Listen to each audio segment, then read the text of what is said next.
అండి. ఈరోజు హెల్తీ లడ్డు 3 ఐటెమ్స్‌తో అయితే ప్రిపేర్ చేస్తున్నా. రుచికి రుచి, మంచి ఆరోగ్యానికి ఆరోగ్యం కూడా ఇస్తుందండి ఈ లడ్డు. అలానే చిన్న పిల్లల నుంచి పెద్దవాళ్ళ వరకు ఎవరైనా తినొచ్చు. అంత టేస్టీగా ఉంటుంది. సో, ఈ రెసిపీ ఎలా ప్రిపేర్ చేసుకోవాలో చూసేయండి. స్టవ్ మీద బాండీ పెట్టుకొని ఒక కప్పు పల్లీలు దోరగా ఫ్రై చేసుకొని ఒక ప్లేట్‌లోకి అయితే తీసేసుకోవాలి. అదే బాండీలో ఒక కప్పు నువ్వులు, కొబ్బరి ముక్కలు కూడా వేసుకొని 2 కూడా దోరగా వేయించుకొని ఒక ప్లేట్‌లోకి తీసుకొని చల్లారనివ్వాలి. సో, తర్వాత పల్లీలకి నేను పొట్టు అయితే తీయలేదండి. మీకు కావలిస్తే తీసుకోవచ్చు. ఇది మొత్తం అంతా చల్లారిపోయిన తర్వాత మిక్సీ జార్లో అయితే వేసుకొని మెత్తగా పౌడర్‌లా అయితే చేసేసుకోవాలండి.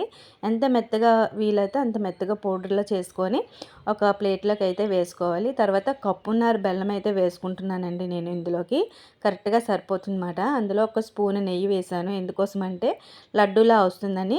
ఇంకా లడ్డూలా రాకపోతే మళ్ళీ ఈ పౌడర్‌ని మిక్సీ జార్లో వేసుకుంటే మనకి లడ్డూలన్నీ ఈజీగా వస్తాయి. సో, అలా మొత్తం అన్నీ కూడా లడ్డూలు అయితే చేసేసుకోవడమే అంతేనండి. చాలా టేస్టీగా ఉంటుంది.